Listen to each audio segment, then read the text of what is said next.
L'horrible héritage de David Rockefeller?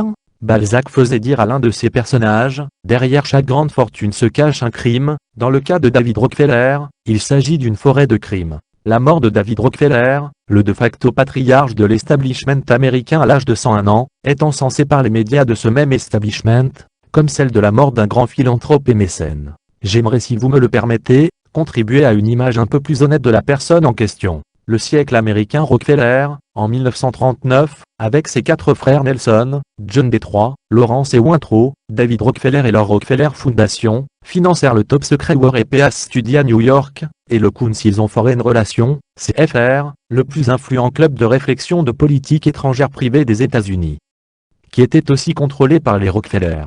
Une équipe d'universitaires américains se réunit bien avant le début de la Seconde Guerre mondiale pour planifier un empire de l'après-guerre, ce que l'initié de l'intérieur de Time Life, Henry Luce, a appelé le siècle américain. Ils établirent un modèle pour prendre en compte un empire mondial depuis un Royaume-Uni en banqueroute, mais décidèrent minutieusement de ne pas l'appeler empire. Ils l'appelèrent plutôt la démocratie contagieuse, la liberté, le mode américain de la libre entreprise. Leur projet observa la carte géopolitique du monde, et planifia comment les États-Unis remplaceraient l'Empire britannique, comme le de facto empire dominant. La création de l'ONU en était un des points clés. Les frères Rockefeller donnèrent un terrain de l'île de Manhattan, pour qu'il devienne le QG de l'ONU, et dans le processus, ils firent des milliards de dollars de bénéfices avec la hausse des prix immobiliers de tous les terrains adjacents qu'ils possédaient aussi. Ceci représente la méthode philanthropique Rockefeller. Chaque don fait est calculé pour qu'en retour, cela augmente la richesse familiale et son pouvoir. Après la guerre, David Rockefeller domina la politique étrangère des États-Unis, et les innombrables guerres en Afrique, en Amérique latine, et en Asie. La faction Rockefeller a créé la guerre froide contre l'URSS, ainsi qu'a créé l'OTAN afin de maintenir une Europe, résurgente sous le statut de vassal des États-Unis.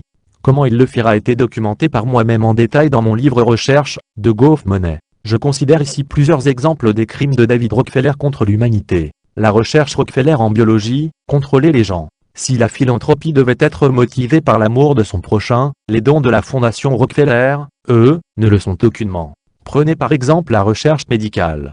Pendant la période jusqu'à 1939, et la Seconde Guerre mondiale, la fondation Rockefeller a financé la recherche biologique du Kaiser-Wilhelm Institut de Berlin. Ce fut la période de l'eugénisme nazi, ou du comment générer une race supérieure, et comment tuer ou stériliser ceux qui étaient estampillés comme inférieurs. Les Rockefeller ont financé l'eugénisme nazi. NDT, de fait, l'eugénisme nazi s'est beaucoup inspiré de l'eugénisme des États-Unis et des expériences de camps, de ségrégation et de contrôle des populations indésirables, comme les peuples autochtones et descendants de l'esclavage, qui étaient menés aux États-Unis même.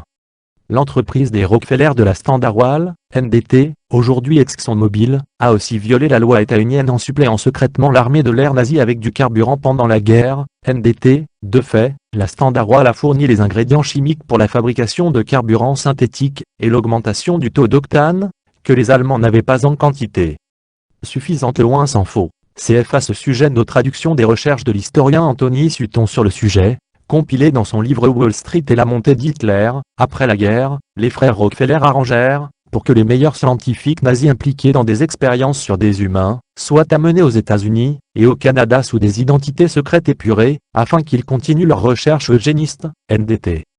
Cette opération de l'os porta le nom d'opération Paperclip ou opération Trombone. Beaucoup travaillèrent pour la CIA sur le projet top secret de MK Ultra ou Mind Control Ultra. NDT, l'université MJ de Montréal en fut un des fleurons. CF le livre de Naomi Klein, La thérapie du choc, dans lequel figure un chapitre époustouflant sur les expériences menées par la CIA dans l'unité psy de MJ, ainsi que notre traduction du contre-rapport à la CVT canadienne, Meurtre par décret, le crime de génocide au Canada par le TIDC. Dans les années 1950, les frères Rockefeller fondèrent le Conseil pour la population, afin de faire avancer l'eugénisme, le tout sous le déguisement de recherche démographique, et sur le contrôle de la natalité. Les frères Rockefeller furent responsables dans les années 1970 d'un projet top secret du gouvernement américain dirigé par le conseiller national à la sécurité des Rockefeller, Henry Kissinger, qui fit publier le NSSM 200, ou National Security Special Memorandum 200, intitulé Implication of Worldwide Population Growth for US Security and Overseas Interest.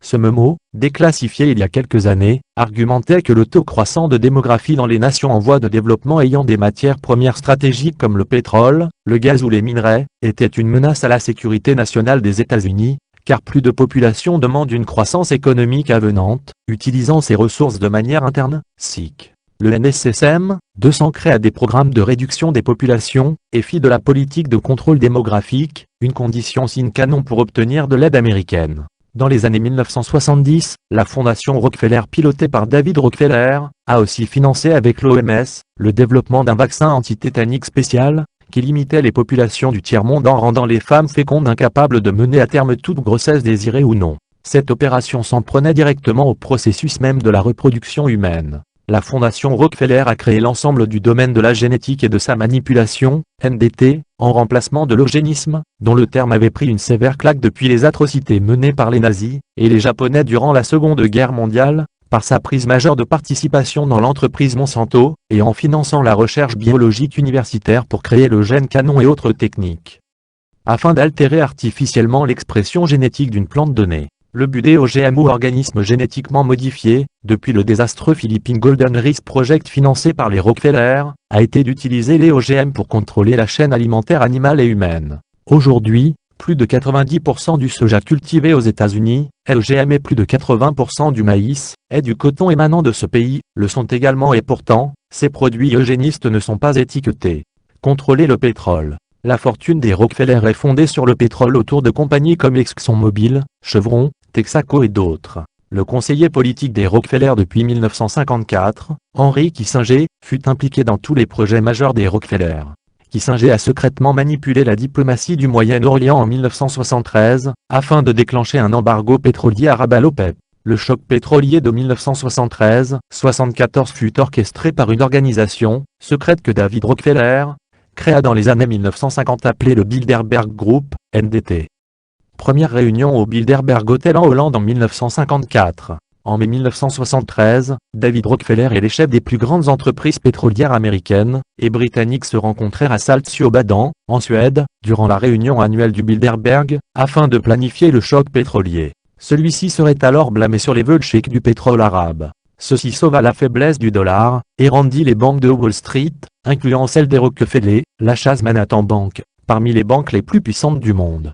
L'auteur de ces lignes possède le protocole confidentiel de cette réunion spéciale où la stratégie de l'augmentation du prix du pétrole est décrite 6 mois avant la guerre israélo-arabe. Veuillez lire mon livre pour plus de détails, Un siècle de guerre. Dans les années 1970, Kissinger résuma la stratégie mondiale de Rockefeller: si vous contrôlez le pétrole, vous contrôlez des nations entières; si vous contrôlez la nourriture, vous contrôlez les peuples; si vous contrôlez l'argent, vous contrôlez le monde. Contrôlez l'argent. David Rockefeller fut longtemps le président de la Chase Manhattan Bank, la banque familiale. Il fut responsable de l'accession d'un des vice-présidents de la banque, Paul Volcker, comme président de la Fed, ou Banque de la Réserve fédérale sous le régime de Jimmy Carter, afin de faire des taux d'intérêt de Volcker un nouveau choc, comme celui du pétrole, ce qui sauva le dollar mollissant, et les bénéfices des banques de Wall Street, incluant bien sûr ceux de la Chase Manhattan, et ce dépend de l'économie mondiale. La thérapie du choc des taux d'intérêt de Volcker d'octobre 1979, soutenue par Rockefeller, a créé la crise de la dette du tiers-monde des années 1980. Rockefeller et Wall Street utilisèrent la crise de la dette pour forcer des privatisations de biens d'État, et de grosses dévaluations de la monnaie nationale dans des pays comme l'Argentine, le Brésil, le Mexique. Rockefeller et certains de ses amis, comme George Soros, saisirent alors le gros du butin de ces nations pour des queues de cerises. Le modèle d'attaque fut très similaire à celui utilisé par les banques britanniques dans l'Empire ottoman après 1881, lorsqu'elles prirent de facto le contrôle des finances du sultan en contrôlant tous les impôts sur les revenus, au travers de l'Ottoman Public Debt Administration, OPDA.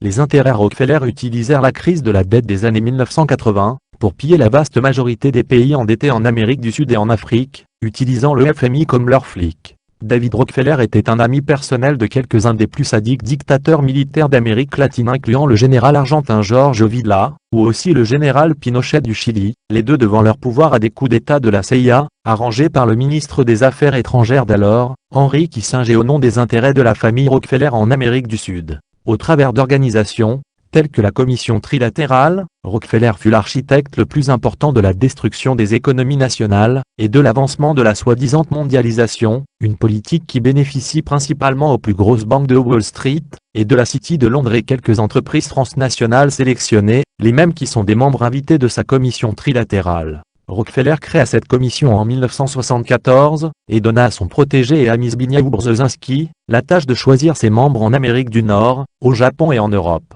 Si nous parlons d'un réseau invisible et puissant, que certains appellent l'État profond, alors nous pouvons aussi dire que David Rockefeller s'est vu comme le patriarche de cet État profond. Ces véritables actions méritent d'être honnêtement vues pour ce qu'elles sont, des actions misanthropes et en rien philanthropes.